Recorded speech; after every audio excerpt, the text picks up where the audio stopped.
Good morning guys. तो आज हम लोग कुछ बैक बेंडिंग एक्सरसाइजेस करेंगे।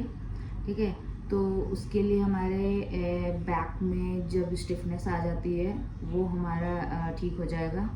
उसके बाद बैक के पॉस्चर्स करेक्ट हो जाएंगे और स्पाइन आपके स्ट्रेट रहेंगे और वो स्टिफ नहीं रहेंगे, वो फ्लेक्सिबल रहेंगे। तो आपकी बैक बेंडिंग में काफ़ी अच्छे हो जाएगी। तो उसके लिए हम लोग कुछ बैक बेंडिंग एक्सरसाइजेज आज करते हैं। ठीक है, चलिए।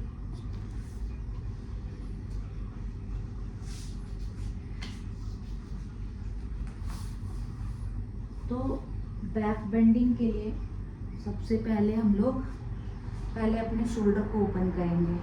तो शोल्डर ओपनिंग के लिए मैंने कल जैसे राजकपूतासन के लिए बताया था शोल्डर ओपनिंग के लिए कैसे करना, उस पर आप देख सकते हो। तो शोल्डर रोटेट करेंगे इससे, ठीक है, शोल्डर डिस्टेंस पे रख के और इसको back straight back without bending your elbows, straight forward, straight back, straight forward, straight back, straight forward. Don't forget to breathe normally.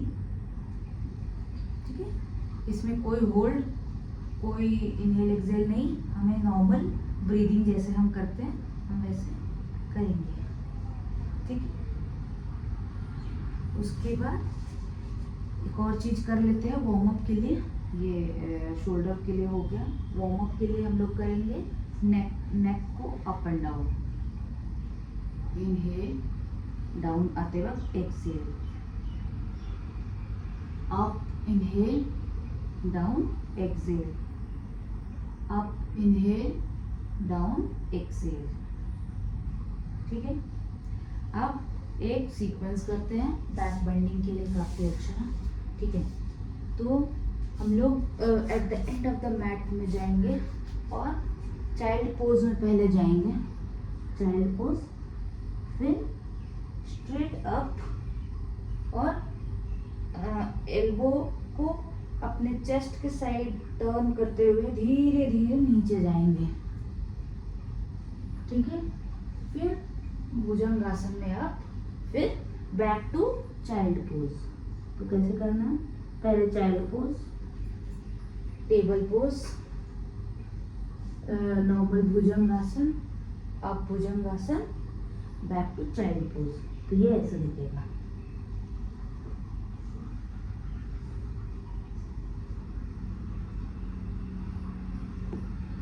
इसको 10 टाइम्स।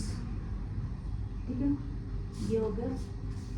अब नेक्स्ट करते हैं हम लोग उष्ट्रासन। उष्ट्रासन है कैमल पोज। तो ये बैक बेंडिंग के लिए बहुत अच्छे एक्सरसाइज है। तो उसके लिए हमें कैसे रहना है, हम नी पे आ जाएंगे। ठीक है, ऐसे हम इस साइड से दिखाते हैं। नी पे आने के बाद दोनों हैंड्स फॉरवर्ड, स्ट्रेट फॉरवर्ड। ठीक है, उसके बाद मैं लेफ्ट हैंड को टर्न लेते हुए, रोटेट करते हुए, I try to touch my left heel. ठीक है, ये हील टच हो गया, बैक जाओ, फिर राइट को टच, रोटेट करते हुए राइट हील को टच। उसके बाद अपने नेक को डाउन करना है, पीछे देखना है एंड अपने चेस्ट को, बॉडी को फॉरवर्ड करना है। चेस्ट ओपन हो जाएगा और बॉडी को फॉरवर्ड करना है and stay there for 10 seconds. ठीक है, अगर आपका हाथ हील तक नहीं पहुंच रहा है तो आप कमर पे भी रख सकते हैं। ठीक है, उसके बाद वापस आने के बाद हम चाइल्ड पोज। ये करने के बाद चाइल्ड पोज जरूरी है। ठीक है, एक बार और देखेंगे। आप राइट हैंड से देखते हैं। ठीक है, तो पहले नी पे आएंगे, दोनों हैंड्स फॉरवर्ड, राइट हैंड को रोटेट करते हुए राइट हील को टच करेंगे, लेफ्ट हैंड को रोटेट करते हुए लेफ्ट हील को टच करेंगे, नेक डाउन, सी बैकवर्ड्स, बॉडी को फॉरवर्ड करेंगे एंड स्टे करेंगे 10 सेकेंड्स।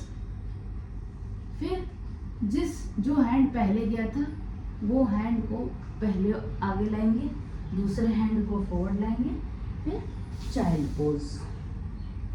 ठीक है, ये हो गया कैमल पोज। तो इसके अगर किसी के हैंड नहीं टच हो रहा है तो आप ऐसे भी कर सकते हो, कमर पे हाथ रख के लोअर वेस्ट पे और डाउन जाओगे, स्टे करोगे, ठीक है। फिर चाइल्ड पोज में आ जाओगे। एक और एडवांस है, अगर आप कर सकते हो तो ठीक है, नहीं तो इससे भी काफ़ी कुछ बेनिफिट्स है। तो बैक बेंडिंग के लिए ये भी बहुत अच्छे है। तो ये जस्ट वेरिएशन, अगर आपको करने का मन हो तो आप कर सकते हो, नहीं तो इसको स्किप भी कर सकते हो। तो ये मैं टर्न करके दिखा रही हूँ। तो मैं क्या करूँगी, मैं अपने अभी मैं क्या कर रही थी, राइट हैंड को राइट हील से टच कर रही थी। अब मैं राइट हैंड को लेफ्ट हील पे टच करूँगी एंड क्रॉस करूँगी दोनों को, ठीक है। तो वो ट्राई करते हैं, ठीक है। तो उसके लिए हमें सेम पोजीशन पे जाना है, हैंड को फॉरवर्ड रखना है। मैं राइट से पीछे जा रही हूँ, आप गैप भी रख सकते हो नी के बीच में। गई, मैंने लेफ्ट हील को टच किया, अब मैं लेफ्ट हैंड को ले जा रही हूँ राइट हील पर टच करने के लिए। तो ये आप टच कर लिए और यहाँ पे स्टे। पीछे देखिए, बॉडी को अप करके फॉरवर्ड कीजिए और नेक को बैकवर्ड देखिए, ठीक है। और इस पे स्टे करना है, ठीक है। ये हो गए। अब नेक्स्ट बैक बेंडिंग करते हैं। तो नेक्स्ट मैंने कल आपको शायद उस पर बताया था राजकपूत आसन में, तो वो चक्रासन करने हैं विद सपोर्ट। तो मेरे पास चेयर नहीं है, मैंने चेयर से आपको बता दिया है, मैं बेड से कर देती हूँ। तो आप ऐसे ही करना, ऐसे जाके हैंड को पीछे ले जाना, ठीक है।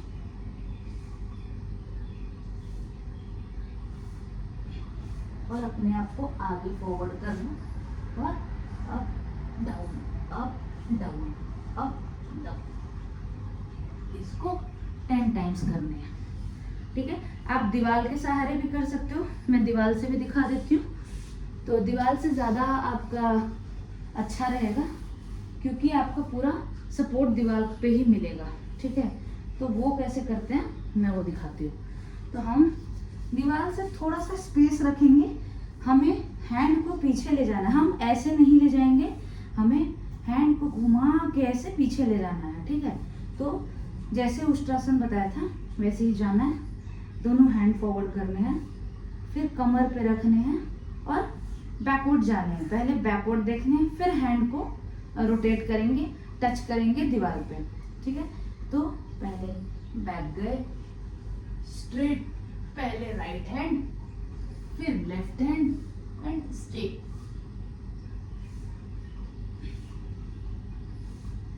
ठीक है। ये हो गया एक। अब आप जब दीवार पे जाओगे, आपके जैसे हाथ यहाँ आ रहे हैं, आप रोज प्रैक्टिस करोगे थोड़े से टर्न होने की नीचे। तो जब आप जाओगे तो आपके टर्न हो जाएंगे, आपके नीचे तक आ जाएंगे, तो आपका वो फुल उष्ट्रासन, पूर्ण उष्ट्रासन हो जाएगा, ठीक है। तो वो भी आप कर सकते हो। तो मैं अभी वो नहीं दिखा रही हूँ क्योंकि वो बहुत ज़्यादा एडवांस हो जाएगा, ठीक है। तो ये मैं थोड़ा सा करके दिखा रही हूँ, हम कैसे पीछे, मतलब पीछे से फिर नीचे जाते हैं, कोशिश करते हैं हाथों को मूवमेंट के सहारे, ठीक है। तो हम पहले लोअर वेस्ट पे रखें, हैंड को दीवार पे टच किए, दोनों दीवार पे टच किए, फिर देखिए मैं हाथ को कैसे ले जा रही हूँ।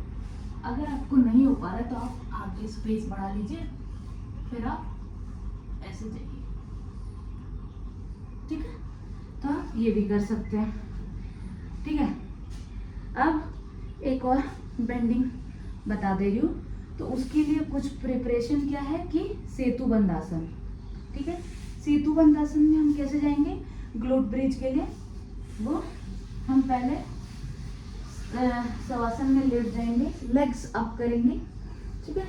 उसके बाद हम क्या करेंगे, अपने दोनों हैंड्स को लेग मतलब बैक हील पे टच करने की कोशिश करेंगे, ठीक है। उसके बाद अगर आप लेग पे गैप रखना चाहते हैं तो रख सकते हो जितना गैप, फिर मैं कम गैप रख के करूंगी और मैं दोनों हील को ऐसे करके पकड़ती हूँ, ये 2 उंगली पे, रिंग फिंगर और मिडिल फिंगर से मैं, सॉरी इंडेक्स और मिडिल फिंगर पे मैं दोनों को टच करके I try to move up, अपनी बॉडी को अप करना है बॉडी को इतना अप करना है कि वो जो आपके चेस्ट है वो आपके चिन तक टच हो, वैसे टच करना है, ठीक है। फिर अब आप ऐसे हो, अब धीरे धीरे बॉडी को अप करें और अप करें और अप करें, और मेरे चेस्ट और चिन चिपक गए तो एल स्टे, ये 10 टाइम्स करेंगे, ठीक है। 3, ठीक है, ये 10 टाइम्स करेंगे। नेक्स्ट हम लोग क्या करेंगे, नेक्स्ट हम लोग करेंगे अर्ध चक्रासन। मतलब चक्रासन तो है बट आपका थोड़ा सा बॉडी वेट जो है वो जमीन पे है, ठीक है। तो उसके लिए हमें क्या करना है, हम नॉर्मल इस पोजीशन पे रहेंगे, ठीक है। वो जो हील टच है वो उसकी जरूरत नहीं है। हम हैंड्स को, पाम को अपने दोनों कानों के साइड में रखेंगे। अगर आप साइड में नहीं रख सकते तो आप दोनों मैट के बीच, दोनों मैट के साइड में भी होल्ड कर सकते हो, ठीक है। तो मैं ईयर के पास रखूंगी, एल्बो मेरा सीलिंग को फेस करेगा। उसके बाद अभी मैंने जैसे ये ग्लूट ब्रिज में जो हमने अभी किया था सेतुबंध आसन में, वैसे ही सेम अप करेंगे बॉडी को और अपने हेड को अप करेंगे और बस जमीन पे ऐसे रखेंगे। ज्यादा अभी भार नहीं देंगे, इस पे वेट नहीं देंगे, हम सिर्फ जितना हो सके उतना हम जमीन पे रखेंगे। और जब नीचे आएंगे तो अपने पैरों को नीचे लाएं, अपने हेड को पूरा जमीन पे फ्लैट कर ले, तब आप ऊपर आए, ठीक है। डायरेक्ट नहीं आने का, वरना आपको नेक में इंजरी हो सकती है, ठीक है। उसके बाद हम लोग फिर से मैं एक बार फिर से दिखा देती हूँ वो कैसे करना है, ठीक है। तो मैं अपने दोनों पाम्स को ईयर्स के पास रखी, मैं गई। उसके बाद मैंने पूरा बॉडी पहले उठाया, फिर मैंने अपना नेक को उठाया, हेड के बल में रही और होल्ड किया इसको 10 सेकेंड्स। इसको आप 10 बार कीजिए, ठीक है। और वापस आ जाइए फ्लैट, ठीक है। अब जब इतना आप कर लोगे तो आपके लिए चक्रासन बहुत इजी हो जाएगा। तो चलिए हम चक्रासन दिखाते हैं कैसे करते हैं, ठीक है। तो हम सेम पोजीशन पे जाएंगे जैसे अभी हमने अर्ध चक्रासन के लिए किया था। तो हम सेम पोजीशन पे जाएंगे। पहले बॉडी उठाया, फिर नेक उठाया, फिर हैंड को सेट किया, टाइटली सेट किया। और जब आपको बॉडी लाइट लगे तो आप पूरी बॉडी को उठा लीजिए और स्टे कीजिए, ठीक है। उसके बाद जब आपको नीचे आना है विदाउट एनी नेक इंजरी, आप पहले नेक को फ्लैट कीजिए, नीचे आइए, उसके बाद आप ऊपर आइए, ठीक है। तो ये हो गया चक्रासन, ठीक है।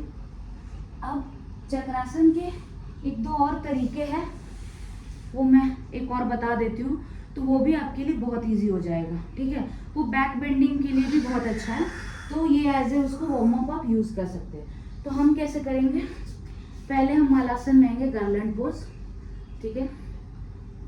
ऐसे जाएंगे, बैठेंगे, फिर ध्यान से देखिएगा, मैं अपना राइट हैंड को रोटेट करते हुए पीछे ले जा रही हूँ और जमीन पे रख रही हूँ, ठीक है। अब मैं पीछे देख रही हूँ, मेरे लेफ्ट हैंड को देखिए मैं कैसे कर रही हूँ। इसको अगर आप और पीछे ले जा सकते हो तो ले जा सकते हो। लेफ्ट हैंड को मैं टर्न करते हुए इसको टच करेंगे और ये चक्रासन पे आ जाएंगे, ठीक है। सेम वापस आने के लिए भी हम ऐसे ही करेंगे जैसे हमने पहले किया था, ठीक है। अब ये बैक बेंडिंग, अगर आप चक्रासन नहीं कर पा रहे तो इसको आप सिंपल बैक बेंडिंग के लिए भी यूज कर सकते हैं एज अ वार्म अप। तो सेम वैसे जाएंगे हम लोग, गार्लैंड पोज में बैठेंगे, ठीक है। मैं इधर से दिखा देती हूँ, ठीक है। मैं गार्लैंड पोज में जाऊंगी, फिर अपना लेफ्ट हैंड को बैक में करूंगी, ठीक है। उसके बाद राइट हैंड को टर्न करते हुए जितना हो सके उतना जाऊंगी, फिर वापस ऐसे ही आऊंगी। ये एक हो जाएगा बैक बेंडिंग के लिए। आप जब आप ये प्रैक्टिस करोगे तो आपका ये जो भी नेक्स्ट हैंड है वो आपका ज़मीन पर टच होना स्टार्ट हो जाएगा। तो आप चक्रासन इससे भी सीख सकते हो। एडवांस बैक बेंडिंग है तो ये आप कर सकते हो। तो ये कुछ एक्सरसाइजेज है बैक बेंडिंग के लिए। आप इससे अपना बैक पोस्चर को मतलब ठीक कर सकते हो। तो बैक पोस्चर आपके बहुत स्ट्रांग हो जाएंगे, आपके पोस्चर्स अच्छे रहेंगे, स्टिफनेस नहीं रहेगी बैक में, बेंडिंग बहुत अच्छे से आप कर पाओगे। ठीक है, स्ट्रेस रिलीफ है तो इसको आप हमेशा कीजिए, इससे कोई इशू नहीं होगा। ठीक है, चलिए वीडियो को फिर एंड करते हैं। अगर अच्छी लगे वीडियो तो don't forget please like share and subscribe. Okay, bye bye.